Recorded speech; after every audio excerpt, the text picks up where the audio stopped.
Como ya lo habíamos anunciado, hoy nos acompaña en nuestro estudio José Antonio Calderón Saavedra, docente de la carrera de Relaciones Internacionales en USIL, con quien conversaremos sobre la nueva injerencia de México en la política peruana y su negativa a darle a nuestro país la presidencia de la Alianza del Pacífico. ¿Cómo está, profesor? Muchas gracias por acompañarnos. Sí, muy buenas tardes. Primero saludar y agradecer la invitación y un saludo para todos los televidentes de este programa. Perfecto, profesor, muchas gracias. Y vamos a empezar, ¿no?, sobre cómo ha sido la postura, ¿no?, de la Cancillería peruana frente a la reiterada injerencia, ¿no?, del presidente López Obrador, que ya es constante de estas pequeñas declaraciones que da por las mañanas. Sí, pues es yo creo importante establecer con claridad cuál es el rol que tiene el Perú en el marco de las relaciones internacionales. Si el objetivo es fortalecer la Alianza del Pacífico, eso significa que llegue el momento en que nuestro liderazgo permita dejar de lado una serie de declaraciones y de impases que no ayudan en nada y que tienen que permitir que el Perú establezca cuáles son los mecanismos para que finalmente la Alianza del Pacífico nos sea útil tanto en el ámbito político como económico, porque es una alianza, es un tratado predominantemente económico, ¿no? Claro que sí. Y justamente esta alianza, como usted lo comentaba, nació allá por el año 2011-2012, una iniciativa del presidente Alan García para tratar temas económicos, ¿no? Pero, ¿qué debe hacer la Cancillería peruana? Porque ha salido a dar declaraciones, tal vez para algunos, claro, unas declaraciones que en vez de llevar a la calma, empieza esto a tornarse bastante conflictivo. Claro, yo soy partidario de poner paños fríos, de dejar estas declaraciones de costado y continuar con una política que deje que la diplomacia peruana con su profesionalismo ayude a restablecer los objetivos permanentes de la Alianza del Pacífico, ¿no?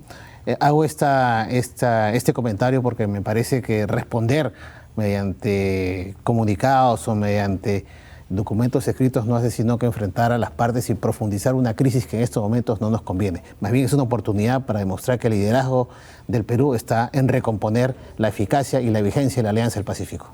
Así es, profesor. Y ahora, ¿qué se puede hacer, no? Porque esta situación parece perjudicar en temas económicos, y de qué manera esto puede llegar a, de una u otra forma, a tener consecuencias en la economía de nuestro país. Claro, yo creo que esa es una buena pregunta. Lo primero que habría que, digamos, explicar y esclarecer es de qué manera el impasse que existe en la Alianza del Pacífico afecta a nuestra economía, ¿no? Porque de hecho no es el único tratado de comercio que tenemos vigente, no es la única alianza que tenemos con otros países y con otros grandes bloques regionales y comerciales.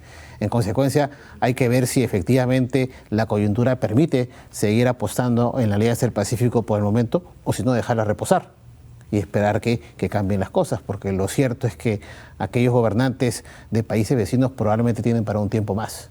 Y si las cosas no tienen solución, hay que dejarlas y avanzar por otro lado, porque nuestra expectativa de desarrollo económico es muy urgente en estos momentos. Claro que sí, el tema de la economía urge en el país seguir trabajando y esto no se puede detener, pero el presidente ha dicho netamente usurpadora. No reconoce a Dina Boluarte como presidenta del Perú y ante ello se ha negado traspasarle al Perú la presidencia pro tempore, algo que nos corresponde.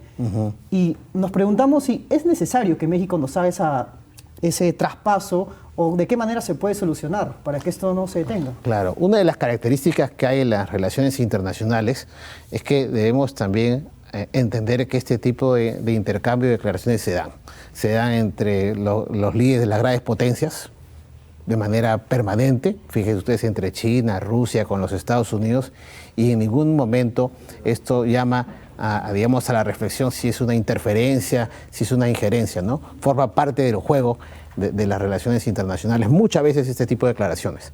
Entonces aquí creo que hay que dejar de lado una vez más este tipo de susceptibilidades frente a declaraciones lamentables, definitivamente, declaraciones que no deberían darse en el marco de la integración y entre países hermanos, pero que una vez que se han expresado hay que saber poner ese paño frío, como le digo, ¿no? Pero sí, se ha visto comentarios de mucha gente que dice, si esto sigue así, ¿por qué mejor no nos retiramos de la Alianza del Pacífico? Esto traería muchas consecuencias y bastante negativas. Pero ¿es posible esto si esta solución se excede, por decirlo así? ¿Es posible que esto vaya a suceder? Como toda alianza que tiene como origen un tratado constitutivo, que es un tratado, un acuerdo que hay entre los estados, tiene los mecanismos para que un estado, así como se incorpora, se pueda retirar, ¿no? Pero creo que es muy pronto para pensar en ese tipo de situaciones, porque de todas maneras Las relaciones entre los estados son permanentes, duran muchos años. Estos esfuerzos de integración tienen sus momentos de alza, pero también sus momentos en los cuales bajan el tono. Y el contexto regional en estos momentos quizás no es muy favorable para impulsar ciertos tratados de integración regional. Entonces creo que pensar en el retiro no es ni siquiera algo viable, ¿no? Me parecería algo apresurado, producto muchas veces de pensar que los asuntos internacionales se resuelven como los asuntos domésticos, ¿no? Como por ejemplo cuando hay líos entre familias se mandan cartas notariales y eso muchas veces satisface a las partes. En el ámbito de las relaciones internacionales este intercambio de comunicaciones deja huella, profundiza una crisis que creo que hay que superar y no hay que profundizar. Ahora, profesor, ¿considera que estos discursos de López Obrador y tanto Petro de Colombia, el presidente que también ha mostrado su postura bastante en contra Dina Boluarte, buscan tal vez desviar la atención de sus propios problemas internos que ellos están pasando en su país?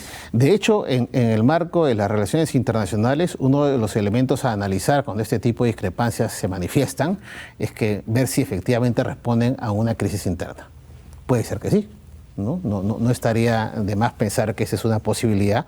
Y de hecho eso ayuda también a poner un paño frío, porque puedes decir en realidad tú no estás diciendo esto porque lo piensas, sino porque tienes un problema interno y voy a esperar a que lo resuelvas, ¿no? Algunos países entran en elecciones presidenciales pronto, entonces necesitan tratar también de armar su electorado.